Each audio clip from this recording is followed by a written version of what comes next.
Good afternoon, everyone. The meeting between the EU and regional partners is concluded. Statements will now follow. To begin, I will give the floor to the President of the Republic of Cyprus, Mr. Nikos Christodoulidis. Mr. President. Dear friends, members of the press, let me begin by extending our deepest appreciation to the leaders of Egypt, Lebanon, and Syria, and for the presence of His Royal Highness, the Crown Prince of Jordan, as well as the Secretary General of the Gulf Cooperation Council, for joining us today for an important, timely, and necessary discussion with the European Union. Today, we listened, we exchanged, and most importantly, we focused on solutions. At the time of heightened tensions across our wider region, the need for sustained de-escalation through diplomacy and dialogue has never been more urgent. We are experiencing in real time how quickly instability can transcend borders, threatening civilians, disrupting our economies, and exposing critical infrastructure to risk. And today, we send a clear and united message. Restraint must prevail over escalation. Diplomacy must remain at the forefront, and dialogue is the only path to restoring stability. We also stress that the European Union is present, the European Union is engaged and working closely with its partners in this part of its neighbourhood, committed to advancing our shared goals of stability, security and prosperity. This is a core pillar of the Cyprus presidency of the Council of the European Union. In this context, we express solidarity with partners in the Gulf and Jordan. We commended Egypt's mediation efforts for a ceasefire. The Gulf countries have proven yet again that no matter the context, they are reliable partners to Europe. And let me underline in the clearest terms, their security is also Europe's security. Cyprus has and will remain the strongest advocate for the closest cooperation between the European Union and the GCC. We also commended President Aoun's resilient leadership and reaffirm our strong support for Lebanon and its sovereignty, stressing the importance of engagement between Lebanon and Israel. And we reiterate our commitment to support Syria's inclusive recovery. Dear friends, the evolving challenges we face are multiple and complex, and they are not confined within borders. They affect us all, and at the same time, they connect us. They require concrete cooperation and, above all, trust. And today's discussion proved two things: a shared understanding of risks and a shared willingness to act. During our discussion, we identified specific areas where our cooperation can be strengthened, and we agreed on concrete ways to address these challenges, together as partners for the benefit of our countries, our union, and our wider region. Because it is absolutely clear to all of us here, let me repeat it, that the security and stability of this region is interlinked with that of Europe's, that this is a vital neighbourhood, and it is the European Union's neighbourhood. And our union engaged in the world in a 360-degree manner. We have never been and never will be a single-issue European Union. In this context, we also discussed how to take forward our engagement with the southern neighbourhood. The Pact for the Mediterranean presented by the European Commission is a dynamic and greatly important tool, and its importance is now magnified by the developments in our region. From the outset, let me mention that Cyprus has supported the Pact as the most serious effort in 2 decades to reset the European Union's engagement with the southern neighbourhood. The Pact is not declaratory in nature, it is operational, and it delivers results and benefits. And that is why we are focusing on implementation through its action plan. Dear friends, I truly hope that today's meeting will be the beginning of a more consistent, more results-oriented dialogue between the European Union and its partners, a dialogue with clear and shared objective, a stronger European Union, hand in hand with a stronger, more stable region, and partnerships that deliver. Cyprus, my country, as the member state of the European Union in the region, at the crossroads of three continents, will continue to act as a bridge between the European Union and our wider region, a bridge that connects and delivers, always consistent with our role as an enabler of security and stability, because crises and challenges pave a path for opportunities, and that is the path we're working today. Thank you very much. President of the European Council, Mr. António Costa, the floor is yours. Dear Nikos, dear Ursula, Excellencies, President Aoun and President Al-Shara, first of all, it's a great pleasure to meet with you again after my recent visit with President von der Leyen to your countries in the beginning of the year. I would like to thank President Christodoulidis for hosting this important meeting at such a crucial time. The war in the Middle East has already had disastrous consequences for people, for infrastructure, and for the global economy. And with every day that passes without a solution, the situation is only getting worse. The current situation clearly underscores how closely Europe's security is linked with that of the Middle East, and how vital our cooperation on security and defence has become. That is why our exchange with all of you, your Excellencies, was so timely and useful. To listen to you, to hear your assessment of the current situation, and to offer the support of the European Union. The European Union stands in full solidarity with your countries and your people. You can count on us.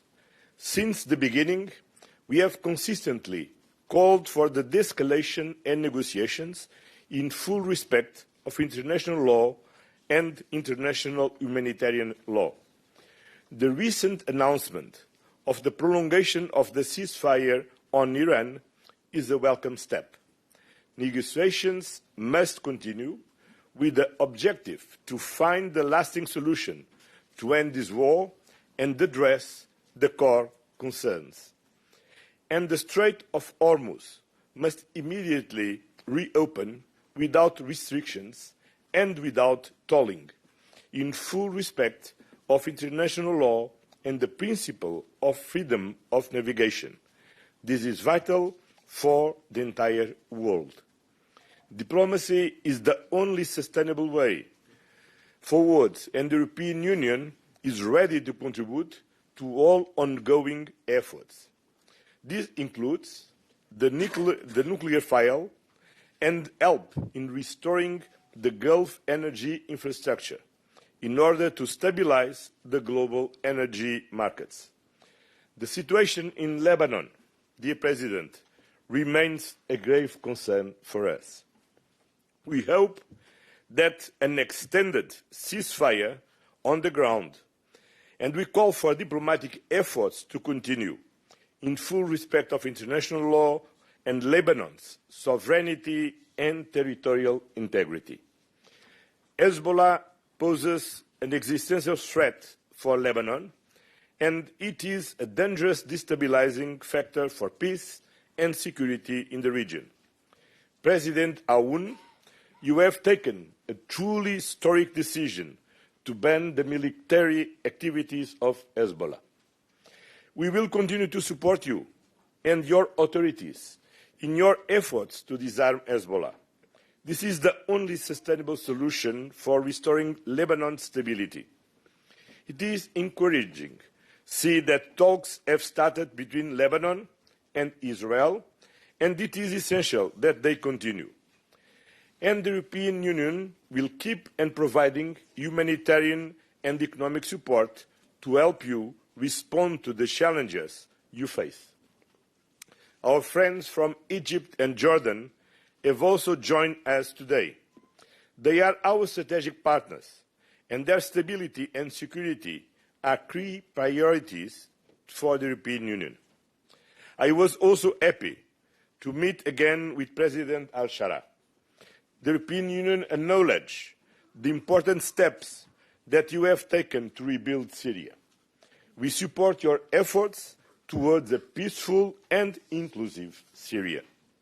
Finally, let me thank the Secretary General of the Gulf Cooperation Council for joining us here today. This year, we will have our next European Union GCC summit. Now more than ever, we need to strengthen our ties. We are a reliable and predictable partner for all of you, today and in the future. We share your objective of building a prosperous, stable, and peaceful future for the region, and we stand ready to contribute further. Many thanks. We now give the floor to the President of the European Commission, Ms. Ursula von der Leyen. Thank you very much. First of all, many thanks to President Christodoulidis, dear Nikos, for hosting. Voila. Again, important that I thank you, dear Nikos, for hosting us here today, together with my friend António Costa, President Aoun, President al-Shara. We had a very good meeting. We welcome indeed the prolongation of the ceasefire between the United States and Iran and the ceasefire between Lebanon and Israel. Our shared goal is now to negotiate a lasting end to the war, and this includes restoring full and permanent freedom of navigation in the Strait of Hormuz without tolls. It is equally clear that any peace agreement will have to address Iran's nuclear and ballistic missile program. The events of the last 7 weeks have shown the real danger that a nuclear Iran would pose to the world. My message today to our partners were two. First, I wanted to reaffirm our absolute solidarity with our partners in the region. A key lesson of the past weeks is that security is indivisible. You cannot have stability in the Middle East or the Gulf while Lebanon is in flames. So we call for the respect of Lebanon's sovereignty and territorial integrity. A temporary pause is not enough. We need a permanent path to peace. And on the way, we will continue to support the Lebanese people. 6 EU humanitarian air bridge flights have delivered over 250 tons of aid as part of the €100 million in humanitarian assistance. This solidarity among partners is mutual. I want to praise the leadership of Egypt and Jordan. Both are leaving no stone unturned to find diplomatic solutions to conflicts that affect us all. And I want to thank the Gulf states for their support, for example, to bringing EU citizens home safely. Europe will remember this. My second message is that in times of crisis, bonds grow stronger, because we are not just partners in managing crisis, we are partners for the future. And this is why we held recently our first ever summits with Jordan and Egypt, and are reinforcing our strategic and comprehensive partnerships. We have big investment packages underpinning them, and I look forward to our first EU-Jordan investment conference later this year. Indeed, when President Costa and I were in Damascus in January this year, we announced a new political partnership with you, President al-Shara, with Syria. Earlier this week, we have proposed resuming the EU-Syria cooperation agreement. And in 2 weeks, we will host the first high-level political dialogue between Syria and the European Union, paving the way for a possible future association agreement. We will keep supporting the revival of Syria's economy and the reconciliation of its society. Turning to the Gulf countries, last week the Secretary General of the GCC and I agreed that our partnership needs to become a broader geopolitical partnership. The EU-GCC summit later this year, I think, gives us the opportunity to do exactly this. We are also ready to team up with the Gulf countries to diversify export infrastructure away from solely the bottleneck of the Hormuz Strait. And now is the time to advance promising connectivity projects like IMEC, the India-Middle East-Europe Economic Corridor. Finally, the events of the past month have taught us a hard truth. Our security is not just related, it is intrinsically linked. A threat to a merchant vessel in the Strait of Hormuz is a threat to a factory, for example, in Belgium. So today I propose that we move beyond reactive crisis management. First, we could consider expanding the scope of missions like Operation Aspides, evolving from mere protection to a sophisticated joint maritime coordination. Second, the threat of mass proliferation of drones and missiles is sadly a shared reality. We should set up a structural cooperation of scaling up defense production.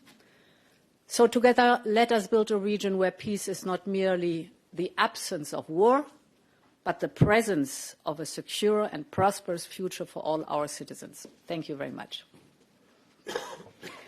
President of the Lebanese Republic, Mr. Joseph Aoun, you now have the floor.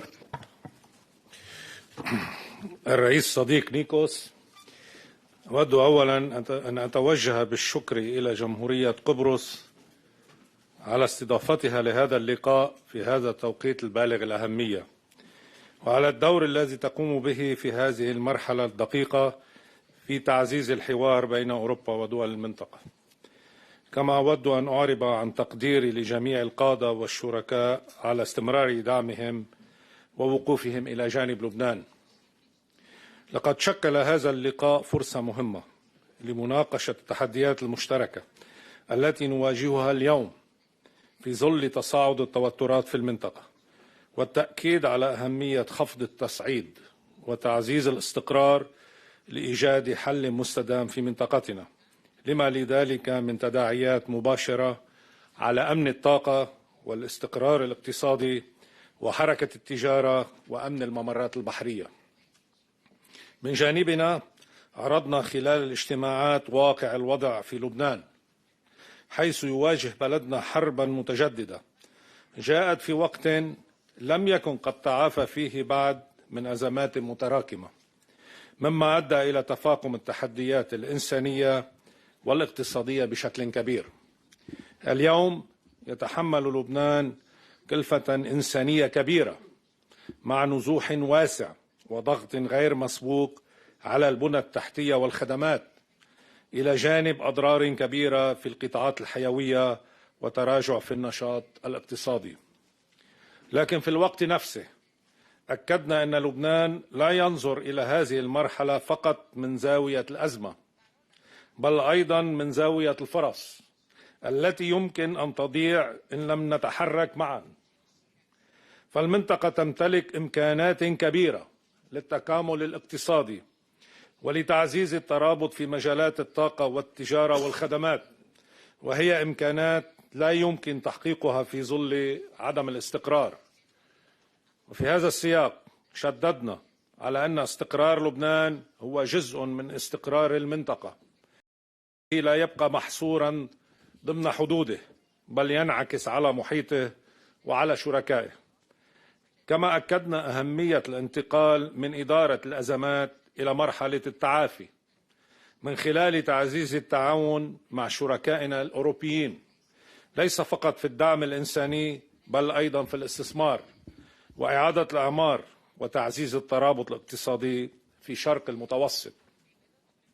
لبنان مستعد لأن يكون جزءا من هذه المرحلة، ليس فقط كبلد يواجه تحديات بل كشريك في بناء الاستقرار وتعزيز النمو في المنطقة. نتطلع إلى البناء على هذا الحوار وتعزيز التعاون في المرحلة المقبلة بما يخدم مصالح شعوبنا المشتركة. شكرا.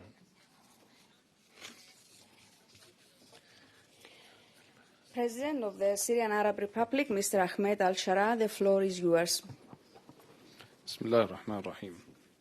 أولا أقدر لكل زملائي الاتحاد الأوروبي دعوتنا لهذه المشاركة المهمة في هذا الوقت الحساس.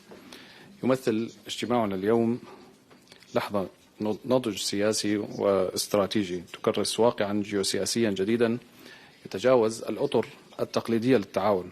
نحن نقف على ضفة هذا المتوسط المشترك لنؤكد حقيقة راسخة، وهي أن أمن القارة الأوروبية واستقرار منطقتنا يمثلان توازنا جيوسياسيا لا يقبل التجزئة، ويفرض علينا العمل بروح الشراكة المتكافئة والمسؤولية الجماعية. ويتجلى ثقل هذه المسؤولية اليوم وسط التحديات القاسية التي تمس أمن مواطني المنطقة ومجتمعاتهم، وتضرب عصب التجارة العالمية، حيث يدخل إغلاق مضيق هرمز أو يشكل إغلاق مضيق هرمز مما خطرا كبيرا ما يضعنا أمام استحقاق تاريخي يفرض ابتكار بدائل استراتيجية من قلب منطقتنا. إننا نعلم اليوم أن أوروبا تحتاج إلى سوريا بقدر ما تحتاج سوريا إلى أوروبا، فالشراكة الأوروبية العربية المتوسطية غدت المسار الحتمي والملاذ الآمن لاستدامة تدفقات طاقة وضمان أمن الإمدادات العالمية.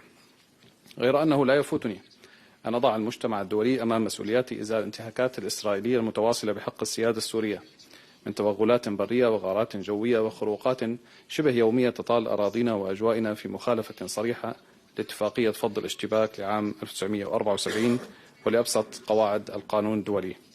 إن هذه الاعتداءات لا تستهدف الأمن السوري فحسب، بل تستهدف في جوهرها مسار التعافي وإعادة الإعمار، وتضرب الاستقرار الإقليمي الذي يشكل الأساس الذي تقوم عليه شراكتنا مع الاتحاد الأوروبي. ولذلك فإن التزام شركائنا الأوروبيين بأمن سوريا واستقرارها يقتضي موقفا حازما يلزم إسرائيل بوقف اعتداءاته فورا، فحماية المسار الذي انطلق اليوم تبدأ من حماية الأرض التي ينهض عليها. ومن جانبنا فإننا نؤكد أن سوريا التي كانت ساحة لصراعات الآخرين تختار اليوم بإرادة شعبها ومؤسساتها أن تكون جسرا للأمان وركيزة أساسية للحل. الجغرافيا قدرنا والشراكة قرارنا. ومن هذا المنطلق نضع بتصرف شركائنا في المتوسط والخليج العربي مبادرة البحار الأربعة وممراتها التسعة، لتمثل سوريا الشريان البديل والآمن الذي يربط آسيا الوسطى والخليج بقلب القارة الأوروبية. ختاما، إن ما أنجزناه اليوم هو البداية الواثقة التي تمهد الطريق لحدثنا الأكبر في بروكسل يوم 11 من أيار المقبل، حيث سندشن الحوار السياسي السوري الأوروبي رفيع المستوى. أمامنا 17 يوم من العمل المكثف نمضي فيها بعزيمة صلبة لترسيخ دور سوريا الشريك الاستراتيجي الذي يسهم في بناء مستقبل القارة الأوروبية وضمان استقرار منطقتنا. وشكرا لكم.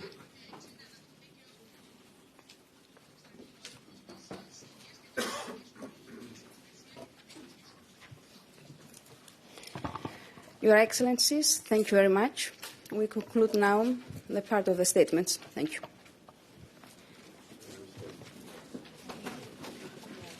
Thank you. And dear members of the press, please remain seated. We will continue in a few moments with the final press conference for the informal meeting of the EU leaders which took place earlier.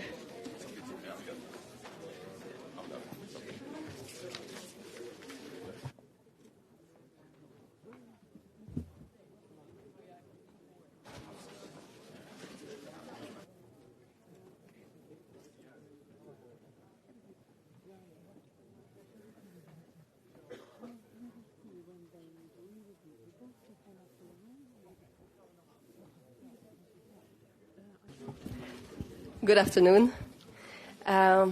Let's now move to the press conference following the informal meeting of the European Council. I will not present our speakers, and I will immediately give the floor to President Costa. Good afternoon. Take two. Thank you, President Christodoulidis, dear Nikos, for hosting this informal European Council yesterday in Ayia Napa, and today in Lefkosia. Okay? Okay, yeah, perfect. Much better. Okay. I need to come more often. Today, Europe is facing a challenging security environment, one that requires Europe to have a 360-degree vision for sustainable peace and security, and to act upon it, be it in Ukraine or in the Middle East. Our meeting in Cyprus, in the current context, carries an important symbolism. It demonstrates the European Union firm and unequivocal support to member states most affected by the ongoing conflict in the Middle East. For Cyprus, this situation is not an abstract issue. That is why it is so important to be here today, by your side, dear Nikos, and to send a clear message of European unity and solidarity. Cyprus is a vital anchor of cooperation and European engagement in the region. The security situation in the Middle East and the economic consequences it has on Europe and on European citizens were the main themes of our discussions. The recent ceasefires between the United States and Iran, Israel and Lebanon are welcome developments.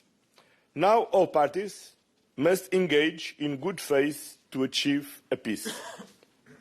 The European Union is not part of the conflict, but we will be part of the solution.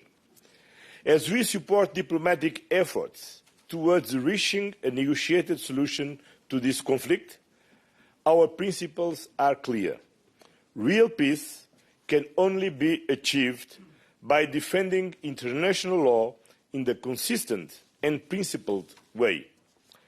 Our priorities are equally clear. First, to restore freedom of navigation in the Strait of Hormuz. Second, to work towards a stable and lasting ceasefire that could pave the way to sustainable peace in the region. Third, and finally, there cannot be a stable Middle East with a nuclear-armed Iran, and the European Union will continue to contribute to this objective as it has in the past. We met with leaders of Jordan, Lebanon, Syria, Egypt, and the Gulf Cooperation Council. Our partners know they can count on us. We have been in intense contact with them. A few days after the start of the conflict in the Middle East, President von der Leyen and myself organized a video conference with all the leaders from the region to exchange on the situation and offer the support of the European Union. And just last week, I was in the Gulf to meet leaders from Saudi Arabia, United Arab Emirates and Qatar on the back of the High Representative's own visit. In parallel, under the leadership of France, together with the United Kingdom, a coalition of more than 50 countries is preparing a multilateral defensive mission to restore freedom of navigation in the Strait of Hormuz when the necessary security conditions are met.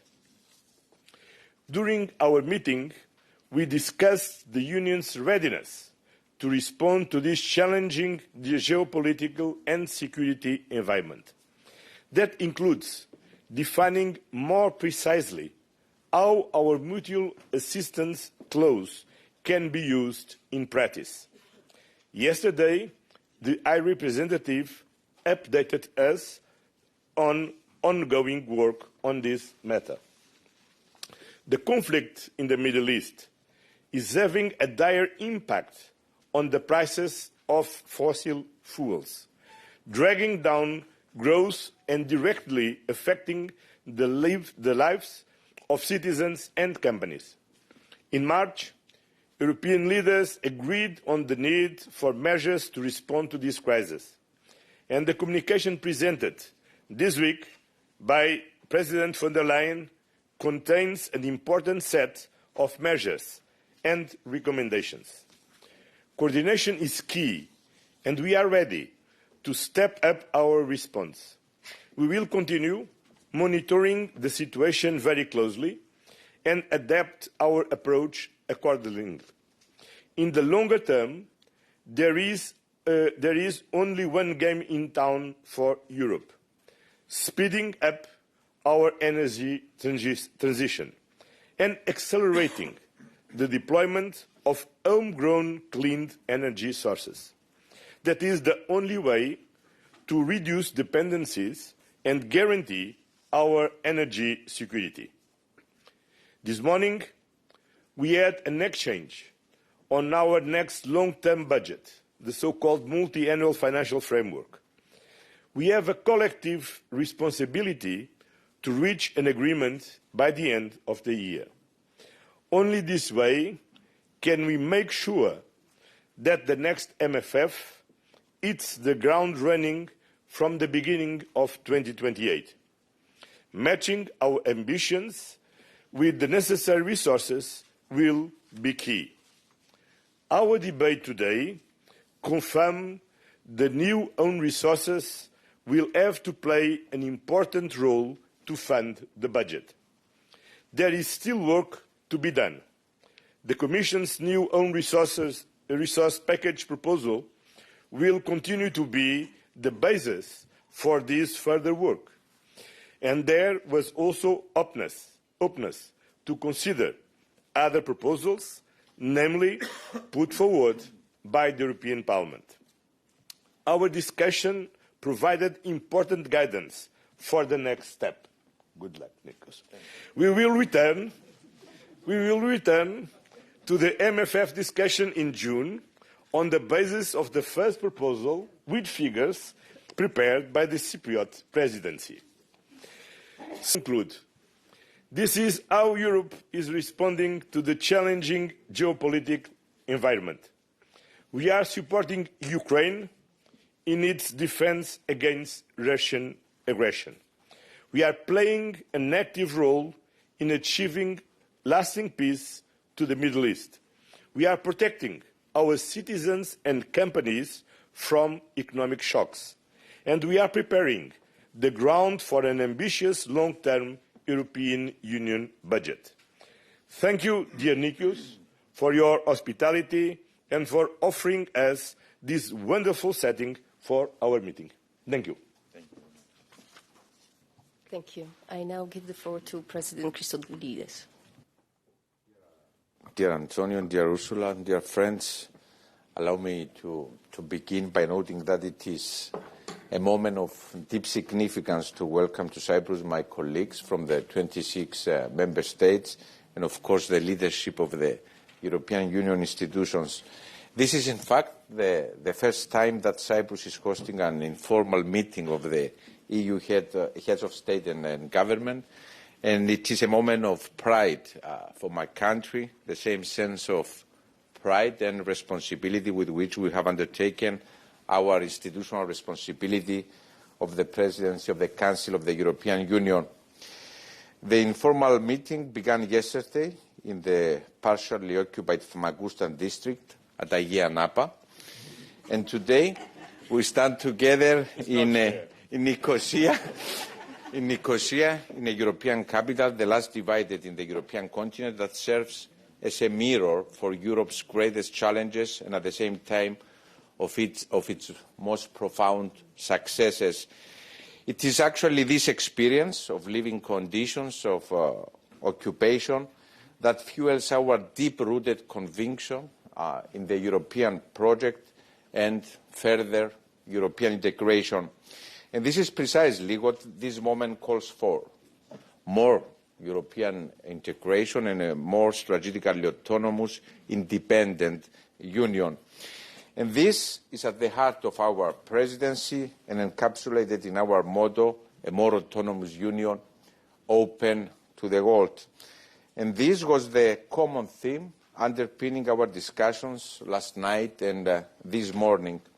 Last night, we began with an exchange with President Zelensky and underlined our steadfast support to Ukraine.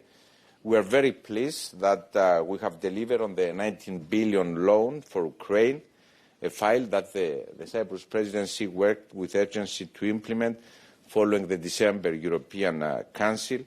Support to Ukraine across the board is a key priority of our presidency because we stand in defense of international legality wherever it is violated, and Cyprus has a first-hand understanding of the devastating consequences of invasion and occupation. Last night, we continue our exchange with addressing the geopolitical developments following the war in Iran and the greater Middle East, and most importantly, how we, as a union, respond for de-escalation, for lasting peace, for safeguarding freedom of navigation. And in fact, developments in our region remind us that in an interconnected world, there is no such thing as a crisis that does not concern us. The disruption of maritime routes and of freedom of navigation in our region are economic shocks felt at every European household.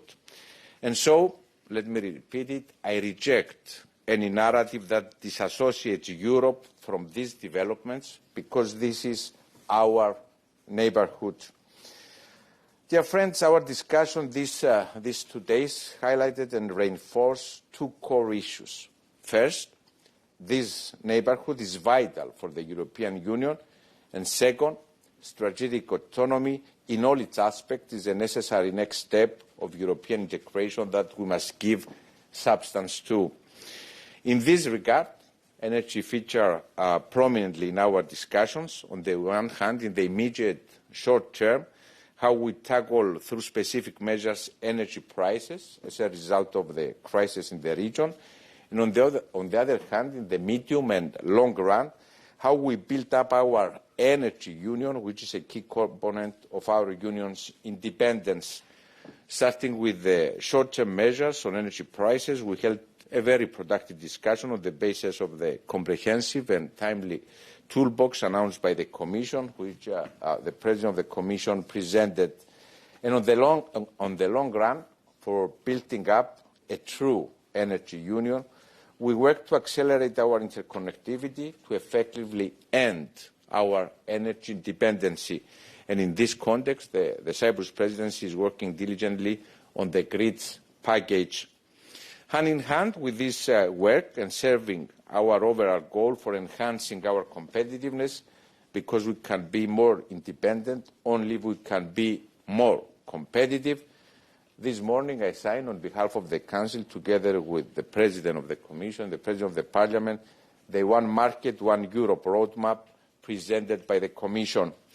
This roadmap is comprehensive, has concrete timelines of delivery, and constitutes a strong signal of our collective determination to truly boost European competitiveness.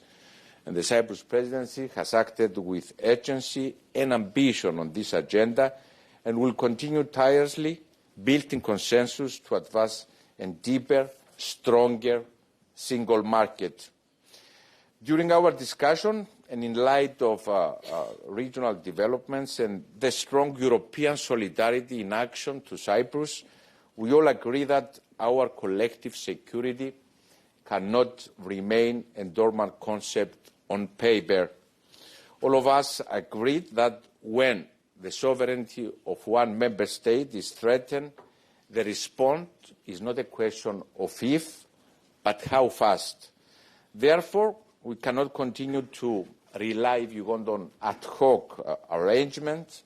We must formalise the mutual defence clause into a structured, operational mechanism and be capable of transforming political statements into predictable action by operationalising Article 42.7 through a clear manual that ensures that the Union acts as a credible guarantor of security. And we know very well, dear friends, that we cannot fund the security and prosperity of the future with the tools of the past. To give true substance to our sovereignty, we must have the financial backbone to support it. Therefore, today, as Antonio mentioned, we focus on the financial equation of the next MFF, how to match our union's growing ambitions with the appropriate level of resources. As presidency, we are ready to do the difficult work.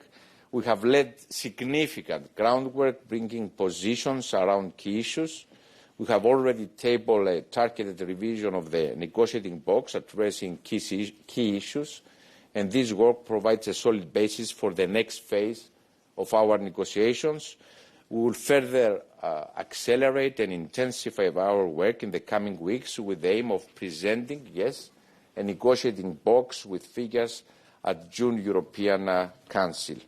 Our objective is clear, and we will succeed to deliver a mature file to our Irish partners so as to move steadily towards a political agreement, as you very correctly mentioned, Antonio, by the end of 2026.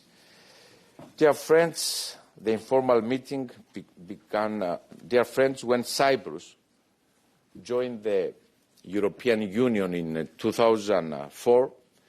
It was the most important milestone in our modern history following our independence in 1960. And today, as we host the first European Council in Cyprus, we do so with the conviction that a stronger, more autonomous, independent Europe is the only path forward. And that this union, yes, has the power, has the resilience, has the tools and the vision to make it a reality. And we have proven time and again that we transform challenge into opportunity. And exactly that is what this moment calls for.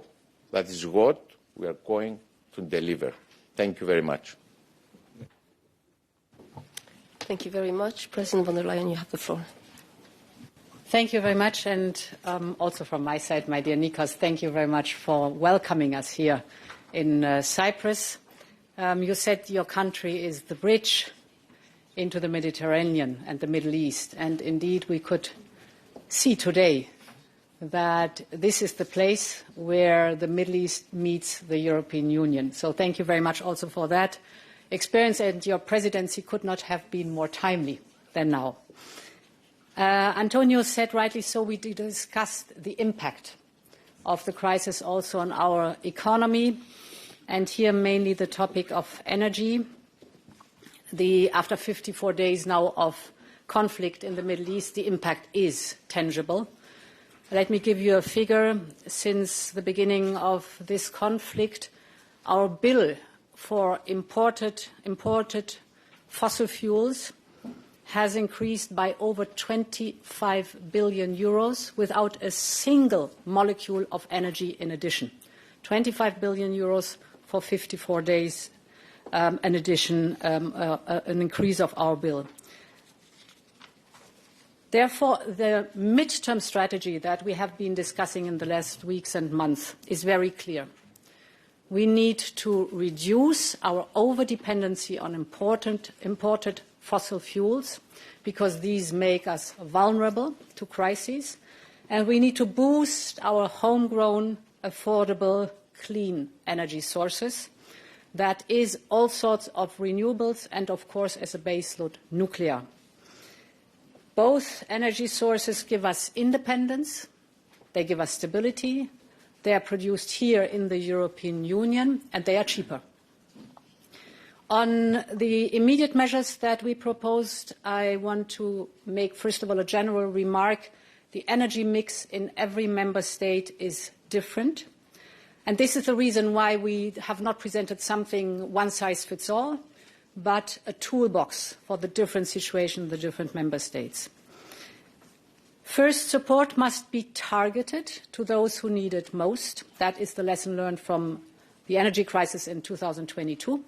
When Russia cut us off the gas. It must be temporary, so with a clear end date, and above all, it must be coordinated across Europe for maximum impact. Now we will apply the same mindset when it comes to fuel reserves. especially jet fuel and diesel, where markets are tightening. And the second lesson learned is that our immediate action should lead to lasting effects. So this goes back indeed to the fact, how are we going to change our energy supply over time? For that, you must know that the overall energy supply, 3/3 of the energy supply is fossil fuels. Electricity represents 25% of the energy supply, 1/4 of our final energy consumption. These 25% is lower than it is the case, for example, in the United States or in China. So this must and this will change. And that is why we will accelerate the electrification of our union. By the summer, we will present the Electrification Action Plan with an ambitious target, because the overall message of the day yesterday discussions was we must move towards clean and homegrown energy. This is not only a matter of affordability, but also of economic security and independence. Turning to our competitiveness agenda, indeed, this morning, the three of us, the presidency of the Council, dear Nikos, the President of the European Parliament, Roberta Metsola, and me as President of the European Commission, we signed the One Europe, One Market roadmap. Finally, it's agreed. It's excellent because it's a joint political vision for the completion of the single market by the end of 2027. As you said, with very clear milestones and targeted, very transparent, everybody can follow up. So there is also our collective pressure on speed to move forward with the implementation and the legislative processes. We have 5 key drivers of prosperity in this roadmap. The first is the simplifying rules to make it easier for companies to thrive in Europe. The second is removing all barriers that hamper smooth cross-border business and investment. The third element is that we champion strong trade, and we already have a strong track record here in free trade agreements. The fourth topic is what I just talked about, reducing energy prices and decarbonizing, as we just discussed. And the fifth element is driving the digital and AI transformation. So in many ways, signing this roadmap was hard work to get there, but this is not the end, but it's the start of even better and more and hard work to deliver. Finally, on the next MFF. Indeed, we discussed it this morning. The next EU budget is central also to our competitiveness agenda, because it can de-risk investment and crowd in private capital. If you take InvestEU, InvestEU has or had 26 billion as guarantees. This triggered 300 billion of private investment. So this function of the EU budget is a very important one. By the budget, we can fund strategic priorities at real European scale, and it can support reforms that make Europe a better place to invest. All this is in the proposal of the next MFF, for the next MFF.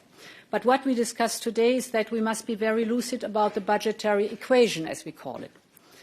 First of all, from 2028 onwards, the European Union will start repaying Next Generation EU. That's one obligation. Then we need to invest more in our so-called new priorities. This is the European competitiveness, it is AI, it is quantum, defence, security, energy, you know the topics, the new priorities. The third point is of importance, that we want to sustain funding for the European Union's long-standing priorities. This is the common agriculture policy and cohesion. And of course, we want to keep the national contributions in check. If we want all 4 elements to be respected, then there's only one solution. New own resources are indispensable. We need new own resources. And that was the discussion that we had today. I presented the different elements of the package of the new own resources. Without them, the choice is stark. It's either higher national contributions or it's lower spending capacity. That's the only options that are out there. In other words, lower spending capacities would mean less Europe exactly when more Europe is needed. So this is why the Commission proposed a comprehensive package of new own resources, a package that is diversified, linked to the Union policies, capable of generating stable revenues over time. We think this is the only credible way to match Europe's priorities and Europe's means. And indeed, to conclude, Nikos, we began a discussion, timely and necessary, on the mutual defence clause. The treaty is very clear about the what, and it's very strong that there is an obligation of for other member states to support the one who is in need. The treaty is not clear about what happens when and who does what.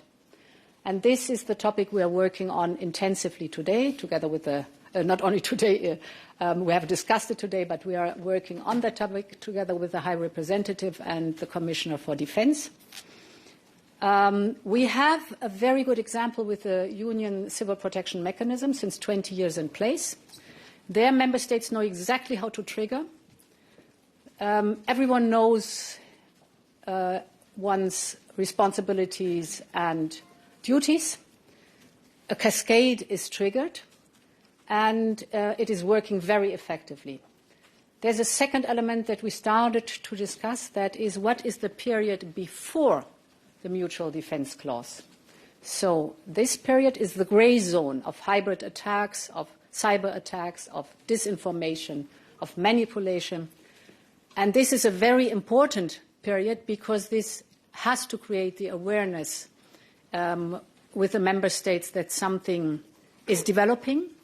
And at best, it is a time where you can work to prevent an escalation to an armed conflict and to de-escalate. Also, this part of the equation we have been starting to discuss, but there's certainly a long way still to go to complete the picture. Thank you. Thank you. I will now open the floor for questions, and I will start with you. So let me ask in Greek, please. Κύριε Πρόεδρε, η Κύπρος πρόσφατα βίωσε τις συνέπειες της σύγκρουσης στη Μέση Ανατολή. Ωστόσο, είχε την ευλογία, θα έλεγα, να βιώσει επίσης και την ευρωπαϊκή αλληλεγγύη στην πράξη με τα μέσα και τη βοήθεια που είχε σταλεί από ευρωπαϊκές χώρες, σε μια περίοδο μάλιστα που η χώρα μας προεδρεύει του Συμβουλίου της Ευρωπαϊκής Ένωσης. Οι εξελίξεις, ωστόσο, έφεραν, όπως είδαμε και στις δηλώσεις, στο προσκήνιο το άρθρο 42.7 της Ευρωπαϊκής Ένωσης και τη ρήτρα αμοιβαίας συνδρομής. Είχαμε μια σημαντική χθες εξέλιξη όπου καλούνται πλέον τα κράτη-μέλη να θεσμοθετήσουν συγκεκριμένη διαδικασία ενεργοποίηση του συγκεκριμένου άρθρου. Αν μπορείτε να μας πείτε ποια είναι τα επόμενα βήματα, τα επόμενα πρακτικά βήματα και αν πιστεύετε ότι η συζήτηση που έχει ανοίξει σε σχέση με το άρθρο 42.7 θα αποτελέσει και μια παρακαταθήκη της Κυπριακής Προεδρίας. I will reply also in Greek, if you don't mind, since the question is in Greek. Για την Κυπριακή Δημοκρατία και όχι μόνο, το θέμα είναι ξεκάθαρο. Το άρθρο 42,7 δεν μπορεί να μείνει θεωρητικό. Πρέπει να αποκτήσει ουσία, πρέπει να είναι πλήρως επιχειρησιακό και να είναι αξιόπιστο. Πολλές φορές και για λόγους αποτροπής ενδεχόμενης ανάγκης ενεργοποίησης του άρθρου. Ήδη, όπως ανέφερε πολύ εύστοχα η πρόεδρος της Επιτροπής, γίνεται δουλειά σε επίπεδο της Επιτροπής από την εκπρόσωπο, αλλά και από τον αρμόδιο επίτροπο. Εγώ να σας πω ότι σήμερα κράτη-μέλη από όλες τις γεωγραφικές περιοχές που καλύπτει η Ευρωπαϊκή Ένωση θα αποταθούμε προς την πρόεδρο της Επιτροπής θέλοντας συγκεκριμένες ιδέες σε σχέση με αυτό που προανέφερα, την ανάγκη να υπάρχουν συγκεκριμένα ένα επιχειρησιακό σχέδιο για το πώς λειτουργεί η Ευρωπαϊκή Ένωση. Υπάρχει ένα πολύ καλό προηγούμενο μηχανισμός πολιτικής προστασίας που ανέφερε η πρόεδρος της Επιτροπής, στον οποίο μπορούμε να βασιστούμε για να προχωρήσουμε. Είναι σημαντικό και αν θέλετε είναι ενδεικτικό των εξελίξεων ότι βλέπουμε χώρες και μου επιτρέπετε να το αναφέρω δημόσια, βλέπουμε χώρες οι οποίες είναι ισχυροί υποστηρικτές του ΝΑΤΟ, είναι στο σκληρό πυρήνα του ΝΑΤΟ, και αναφέρουμε στην Πολωνία, οι οποίες μιλούν για την ανάγκη να προχωρήσουμε δίνοντας ουσία και επιχειρησιακό πλάνο στο άρθρο 42,7. Σκεφτείτε, στην Ευρωπαϊκή Ένωση υπάρχουν κάποια κράτη-μέλη που δεν είναι κράτη-μέλη του ΝΑΤΟ και πέραν αυτών των κρατών βλέπουμε και κράτη τα οποία είναι πολύ κοντά στο ΝΑΤΟ, είναι ισχυροί υποστηρικτές του ΝΑΤΟ, όπως η Πολωνία, να υποστηρίζει την ανάγκη η Ευρωπαϊκή Ένωση να προχωρήσει δίνοντας επιχειρησιακό σχεδιασμό στο συγκεκριμένο άρθρο. Γιατί δεν μπορούμε να μιλάμε για αυτονομία της Ευρωπαϊκής Ένωσης αν σε αυτούς τους τομείς δεν έχουμε συγκεκριμένο σχεδιασμό για το πώς θα κινηθούμε. Άρα από δικής μας πλευράς, όπως προανέφερα ήδη με κάποια κράτη-μέλη, είμαστε σε επαφή από όλες τις γεωγραφικές περιοχές που καλύπτει η Ευρωπαϊκή Ένωση. Θα αποταθούμε στην Πρόεδρο της Επιτροπής με πολύ συγκεκριμένες ιδέες. Thank you. Next, Antonio.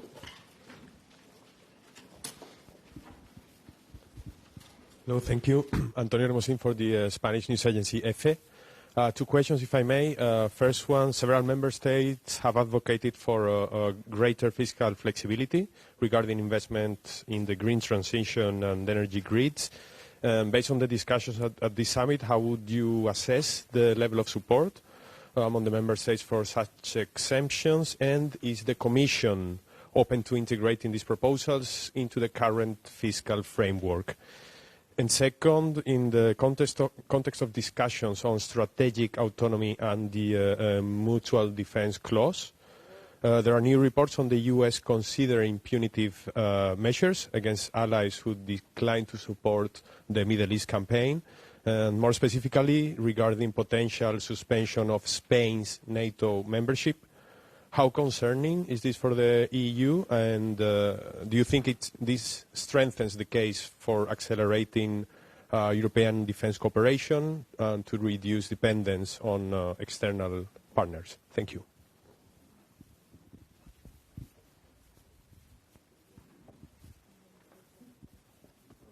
I start with the fiscal flexibility, you called it, I think.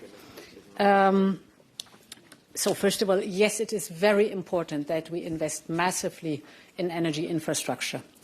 We've spoken a lot about the energy sources, but I have not spoken enough about the fact that we need the grids, the interconnector, we need massive research and development in storing, so batteries, and the so-called flexibility that is artificial intelligence, managing that the energy flows best where it's needed most, and that the energy mix is optimal. This needs lots of investment. We have looked how much the current MFF has provided. If you look at Next Generation EU, the cohesion funds and the modernization fund, it's round about 300 billion euros that were available for energy investments. 95 billion of these are not used yet. So I called upon the member states to use these funds. This is very important to do that. Second, we have presented a grids package that works with all the topics that I've just spoken about, also the permitting process, that everything goes faster. We have presented this in December. The initial plan of the co-legislators was to be ready with this package at the end of this year. We have asked whether we can accelerate, and this is something the co-legislators are thinking about, to move this package forward so that we have the final decision on it earlier so that we can implement it, because it helps a lot with the investment in the infrastructure. Now, this is not directly only related to flexibility in the budget. If you're speaking about the general escape clause, this can only be activated in the case of severe economic downturn in the euro area or in the European Union as a whole. Thankfully, this is not the situation we are currently in. But we keep monitoring the developments very closely, and the ECOFIN will be discussing the matter in detail. So we are staying alerted, One element I should also add to that, we have just flexibilized the state aid framework also for these types of investments or support in the situation with energy scarcity and high energy prices too. So a whole mix that you see how to address the topic. And as I said, we keep monitoring the development very closely. We have our headquarters in the same city than NATO, but we are an independent institution. We cooperate with NATO, but we don't discuss the internal issues of NATO. Then what we are doing and what the High Representative updated the leaders yesterday is about the ongoing process to discuss how to operate the mutual assistance clause. The mutual assistance clause is in the treaty, and as the President Christodoulidis explained, of course we need to know how to trigger, how to use this, and we are designing the handbook to how to use this mutual assistance clause. In fact, we have had, in practice, a first test here in Cyprus. When Cyprus was eaten by Hezbollah, immediately Greece, and then France, Italy, Spain, and Netherlands mobilized military equipment and forces to come to Cyprus to help Cyprus to defend from the external attacks. Okay. Ansgar.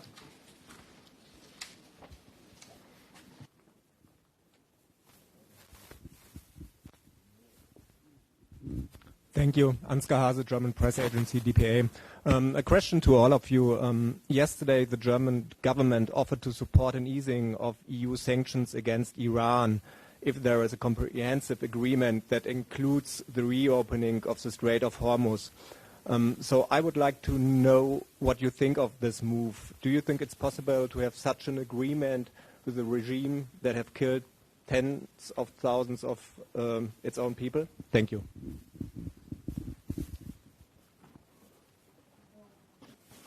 I start? Yes. German. Oh, well, then that's not fair. So, can I have first the Portuguese answer? No, we speak as one. We are both European. And indeed, as you said, Iran keeps attacking its neighbors and repressing its own people. So we believe that sanctions relief should be conditional on verification of de-escalation, particularly on progress on the international effort to contain its nuclear threat, and on a change to the repression of its own people. You described elements of that. And that was the reason why we adopted the sanctions regime in the first place. The behavior of the regime, we should not forget 17,000 young people have been killed in the first month of this year. So the reason for that has to be ended before we can speak about lifting sanctions. I fully agree. It's too early. We don't have a good experience with Iran. I remember last summer, some days before the snapback of the sanctions, I met with the President Pezeshkian in New York, and we tried at the last minute, until the last minute, to avoid the snapback of the sanctions.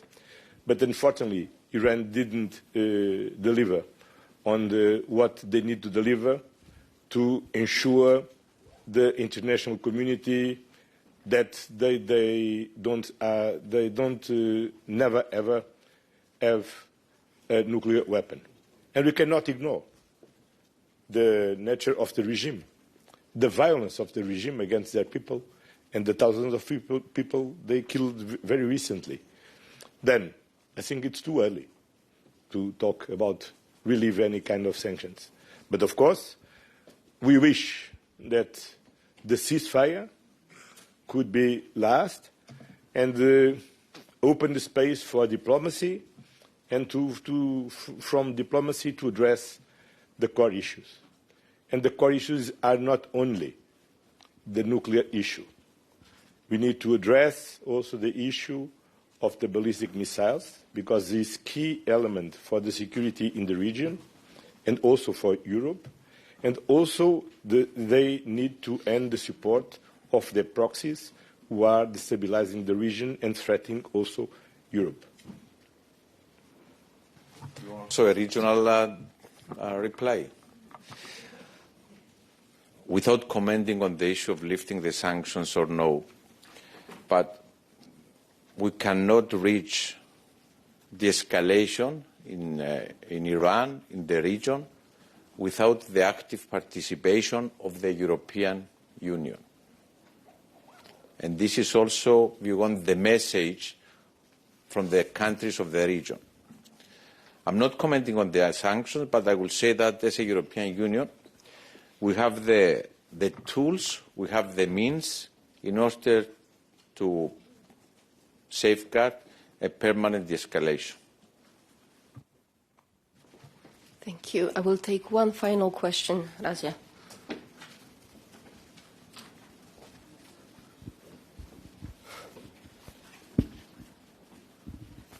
Thank you. Razia Akoc, AFP News Agency. Thank you. I have a question about Ukraine. There's been some comments by the German Chancellor who said there was no prospect of Ukraine's immediate accession to the EU, but suggested Kyiv could join meetings of the bloc's members. Everyone agrees that, or at least perhaps privately and most publicly agree, that it's impossible for Ukraine to join the EU immediately. So I kind of wanted to understand what the path forward then would be. You know, what are the alternatives? Could you speak to what that would look like? And how long would it then take for Ukraine to reach full membership? Thank you. May I? Yes. Okay. Not in German. Look, in the June 2022, we approved by unanimity to give the status of candidate country to Ukraine. And since then, Ukraine is working very hard with the European Commission in order to implement all the reforms they need to implement to ensure the accession to the European Union. All the member states know how difficult is a accession process. I don't know how many years Cyprus spent on this. I know my country spent 9 years negotiating this, the accession. And after this, with a lot of transitional clauses for a long time, then it's always very difficult. And of course, what is very, very, very impressive in all the assessments from the European Commission is to see how, in this such difficult situation, a country in war, suffering a war of aggression, is delivering on their capacity to make reforms. It's not the end of the process. It's a long process, a very hard one, but we cannot try to fix artificial moments to say is in the 3 months or is in 10 years.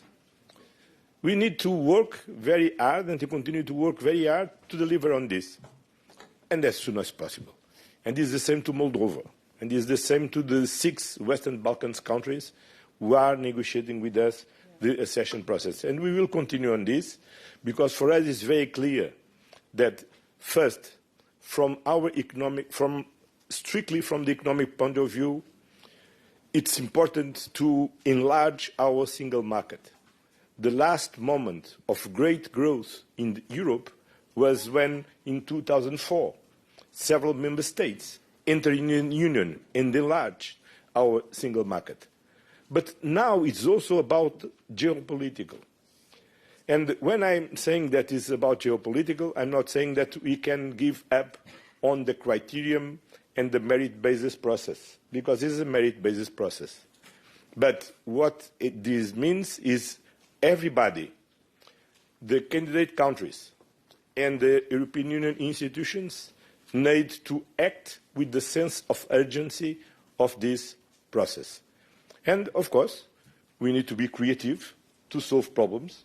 And it's not easy, as you can imagine, to negotiate nine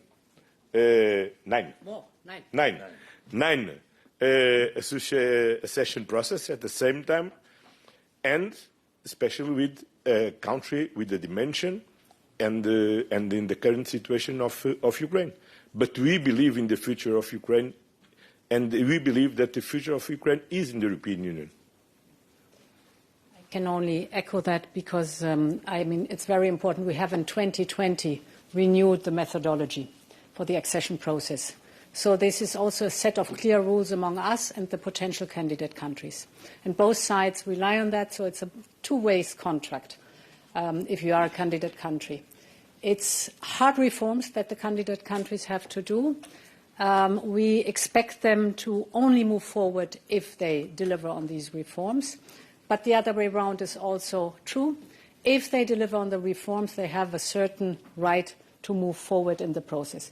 In the very end, it is a political decision by all member states, because by unanimity you have to then decide on accession. But the way forward, the merits-based process forward, has to be respected for both sides to know what to rely on. I want to say explicitly that Ukraine in the last months specifically has worked very, very hard and delivered through the rather important reforms to unlock, for example, European funding, and this has to this has to be rewarded on our side too. The rather Good enough for Zelensky, this? Sorry? Is this good enough for Zelensky? If we discuss this with the President Zelensky, what is good enough? Ce que vous avez dit, c'est suffisant pour Zelensky parce qu'il veut plein. He wants full membership. But of course he is. But he wants it quickly. But look, what we are doing is negotiate. All this accession process is towards the full accession of all these member states, these candidate members. That is, is an ongoing process, and we need to continue to work. Thank you. Thank you very much for attending this press conference. Have a good weekend.